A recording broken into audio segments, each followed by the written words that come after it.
Chapter 19. Journey's End in Lovers' Meeting. The climb was daunting, and by the time Bond reached halfway, he could make out the structures more clearly.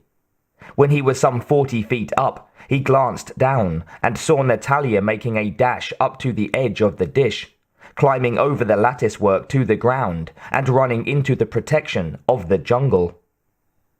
Originally, he had intended to stop at the catwalk, which crossed the triangle some 10 feet above the big metal maintenance room, which, in turn, was set directly into the housing from which the long icicle of the antenna reached down, ending around 10 feet from the dish.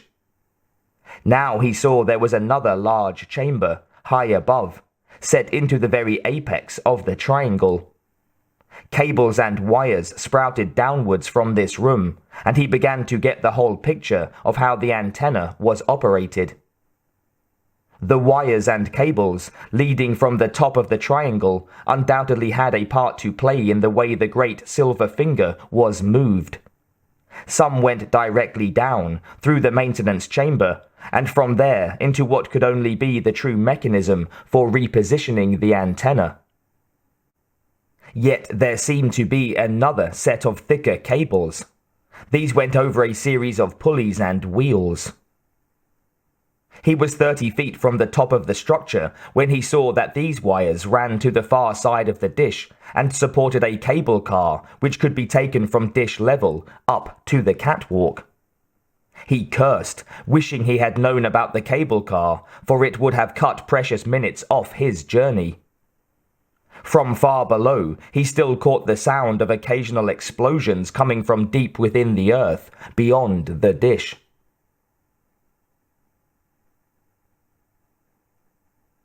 In the control complex, the fuel tanks were still exploding, sending balls of fire up to the roof above the top section. Guards raced back and forth with CO2 extinguishers, but nobody was in doubt that the roof was starting to weaken. Tiles and pieces of insulation had already begun to fall, and Trevelyan's men kept their eyes on this danger point, as though trying to divine the moment when they would have to give up and evacuate the complex. The only person who seemed oblivious to the dangers was Boris, who sat at his keyboard, focused wholly on the job of regaining control over the satellite. Trevelyan stood over him, watching his every move as the younger man worked, almost feverishly, at the program. "How long's it going to take?" Trevelyan was looking around and starting to take in the possible hopelessness of the situation. Boris snapped back that it was nearly done. 2 minutes! 3 at the most! Trevelyan suddenly frowned, remembering Bond, who could blow out all the important antenna if he had a mind to. If he knew Q, and if Bond still had explosives with him, he might find a way of overriding the electronic remotes. He turned to the guard who was standing beside him. "Watch him!" He pointed to Boris. "If he moves, shoot him!" He was away and running towards the exit, pushing firefighters out of his way, heading for the cable car that would take him as far as the catwalk above the maintenance room. Within a couple of minutes, he was in the little cage and beginning his slow ascent up the structure. In front of Boris, the countdown clock read, "Time to re-entry, 0941. As Trevelyan began the journey to the catwalk, so Bond had reached the chamber at the top of the framework.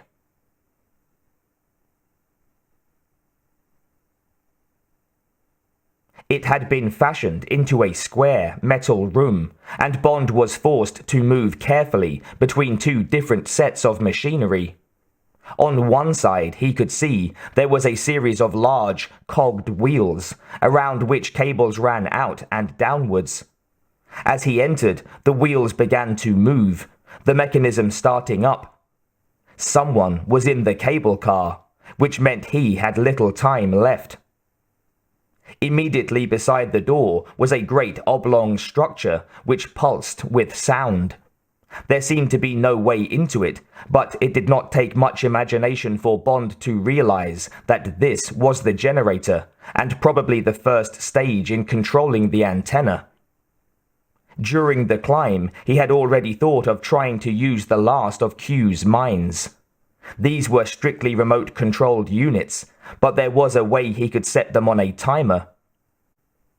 His real problem was that the timer could only be set to detonate the mine with a 5-minute delay.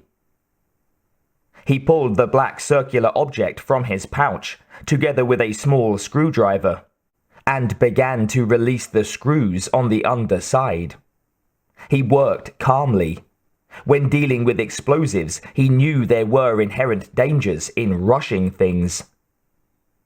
Halfway through the process, the cable car mechanism stopped with a lurch. Whoever was in the car had already reached the catwalk. Inside the mine, he removed the remote timer, a small microchip the size of his thumbnail. Below it was a small dial with a moving pointer, like the large hand on a watch. Using the screwdriver, he carefully turned the pointer, switching it around to its furthest setting. The mechanism began to click as the pointer slowly moved backwards. Placing the mine below the generator, he swung himself out of the room, preparing to make the climb down to the catwalk. He had descended 3 rungs when 2 bullets whined past him. In one movement, Bond slid the machine pistol from his shoulder and looked down. Trevelyan stood in the middle of the catwalk, his right hand holding an automatic pistol, raised, ready to take another shot. Turning to the inside of the structure, Bond fired a fast, unaimed burst in Trevelyan's direction. The shots went wide, but Trevelyan ducked, throwing himself to the end of the catwalk nearest the small cage, which was the cable car. Bond scrambled down and fired another burst. He could see sparks shooting off the metal, but his target had disappeared. The catwalk was now only around 12 feet below him. He hesitated for a second, which almost cost him his life. For 2 more shots came from the direction of the cable car, whanging against the metal near his head. Swinging inside the triangular lines and girders, Bond pushed off and dropped to the catwalk, which began to sway crazily as he landed, firing a long burst into the cable car. It took a second for him to realize that the car was empty, and he turned just in time to see that Trevelyan had somehow worked his way to the other side of the catwalk, and so positioned himself behind him. The man who was Janus gave a smile of pleasure as he raised the automatic.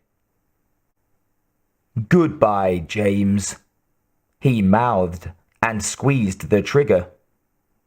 The firing pin came down with a click that Bond seemed to hear as though it were amplified in an echo chamber. Trevelyan shouted an oath and flung the empty pistol straight at Bond, who had already raised his weapon, bringing it to bear. The pistol grazed the side of his head, knocking him to one side just as he fired. The burst went wide. It also ended with a loud click, and the mechanism of the gun locked. He was also out of ammunition. Slightly dizzy from the blow, he barely had time to dodge as Trevelyan rushed him. He sidestepped and brought his fist up, aiming at his one-time friend's jaw. The blow connected with the side of Trevelyan's head and sent him sprawling and rolling over the catwalk. Bond looked down, seeing that it was a 10-foot drop to the top of the maintenance room below. This time he did not hesitate, but vaulted over the catwalk, landing heavily on the roof. He scrambled to one side and let himself down to the entrance. As he climbed in, there was a whining sound and the whir of an electric motor. Someone was repositioning the antenna.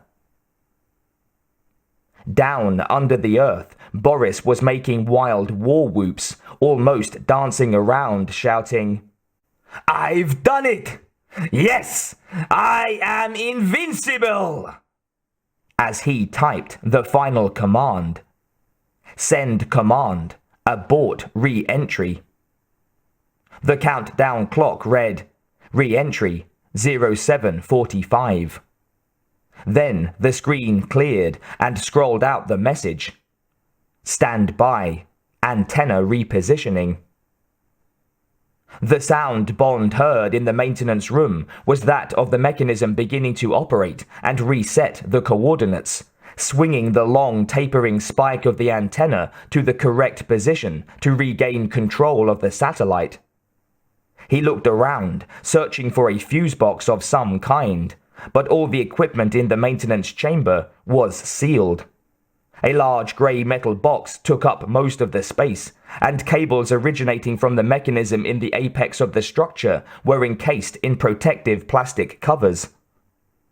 As he stood, searching for a way to deal with the electronics, a heavy thud shook the whole room, leaving him in no doubt that Trevelyan had also leaped down from the catwalk.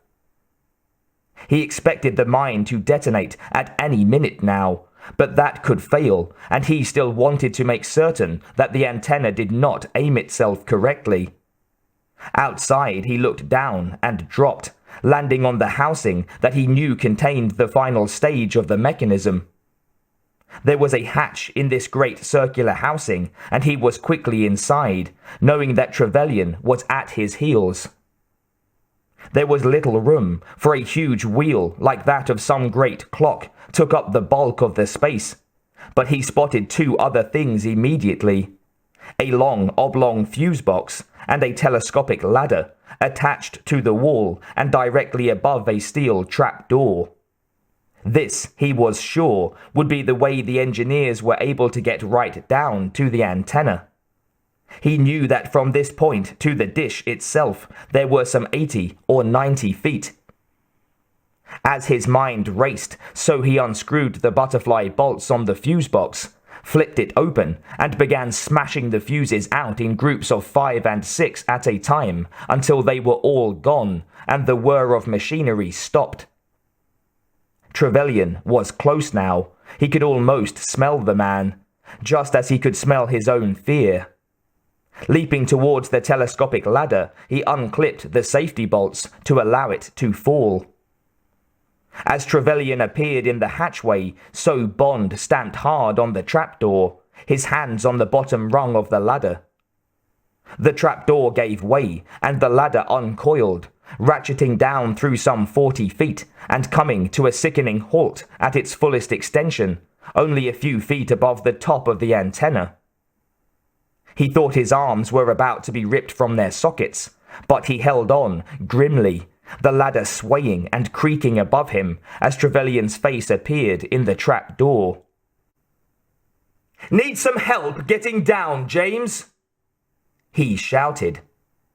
"I'll be with you in a minute." Easing himself through the opening, Trevelyan began to make a slow descent as Bond attempted, uselessly, to pull himself back up the ladder.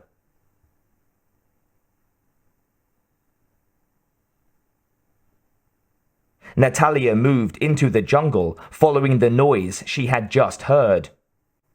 She had no desire to look at what she had just seen from the edge of the thick trees and fronds.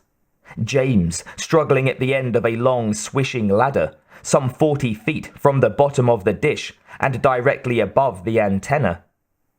She moved slowly towards the noise and came to a halt as she reached a man-made clearing. In the middle of this glade stood a helicopter gunship, its rotors gently idling.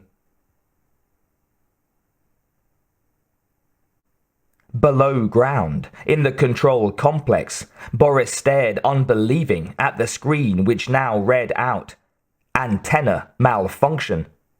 He began to scream and stamp, yelling unintelligible obscenities. Above Bond, the ladder was swaying as Trevelyan came down, rung by rung.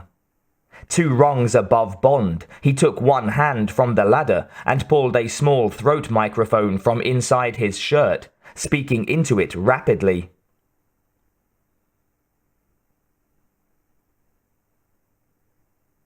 In the jungle clearing, Natalia saw the pilot alone in the cockpit. The helicopter gunship began to move, its engine spooling up, ready to lift off. Taking a deep breath, she ran towards the rear door of the machine.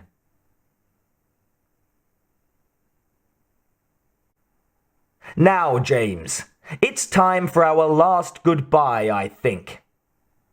Trevelyan stepped down to the rung directly above Bond and raised his booted foot to bring it down on Bond's hand. As he did so, the rung gave way with a sharp crack. He felt Trevelyan's body brush against his as he dropped. In a reflex, he grabbed with one hand and caught Trevelyan's left wrist. The man looked up at him, sweat and terror on his face. "James!" he called, his eyes pleading. "Haul me up! For heaven's sake! For old time's sake, haul me up!" "Go to hell!" Bond shouted and released Trevelyan, who hit the antenna and, screaming, dropped all the way down to the dish. At the same moment, the apex of the triangle blew out.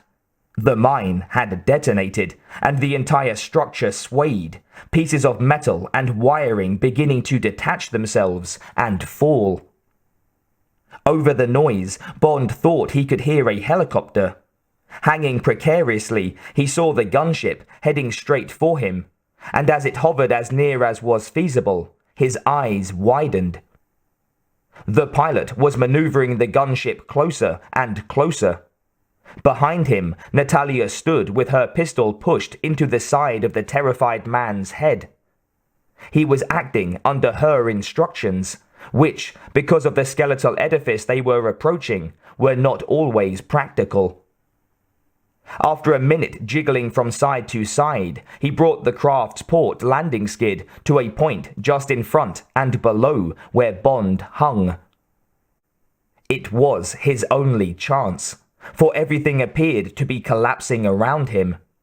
He swung himself out and grabbed hold of the skid at the moment the chopper backed off and started to move away. In the center of the dish, Trevelyan regained consciousness. His eyes opened, and the pain that swept over him, combined with the blood in his mouth, told him that he was near death. He heard the noises coming from above, cracks, creaks, and the clank of falling metal. Looking up, the last thing he saw was the long silver spike that was the antenna detach itself and come hurtling down to impale him. In the control complex, Boris still raved, but realized that most of the guards were either dead or had disappeared. He seemed to be the only one left alive, and he rushed up to the middle gallery. As he reached the mainframe room, so the liquid coolants suddenly exploded, sending a freezing white mist flying through the shuttered doors. For a second, Boris knew what was happening as the mist enveloped him. Then he felt himself seizing up. After that, he died, standing, a frozen statue, inside the doomed building.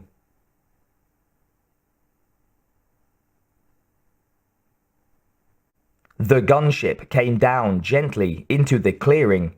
Bond dropped thankfully to the ground and stretched out, his eyes closed. Inside, Natalia spoke in rapid Russian, telling the pilot that if he tried no tricks, he could leave. Then she ran back and jumped from the main door onto the earth next to Bond. The gunship, with a thankful pilot at the controls, lifted off as she spoke softly. "James! James! Are you okay? Oh, James, please speak to me." He opened one eye and pulled her down to him. "Yes," he said. "I'm fine. Thank you. You devil! She laughed, and he pulled her close so that their mouths touched, and he rolled on top of her. James, no. Not here, James. Somebody might see. Don't be silly, Natalia. He looked at her lovingly. There's nobody left to see anything. He only had eyes for Natalia, so could not see Jack Wade rising from the bushes, nor the 40 or so Marines, in camouflage, appear from the jungle to stand smiling with pleasure. From far away came the sound of Marine Cougar helicopters bringing in reinforcements. Bond needed no backup at this particular time.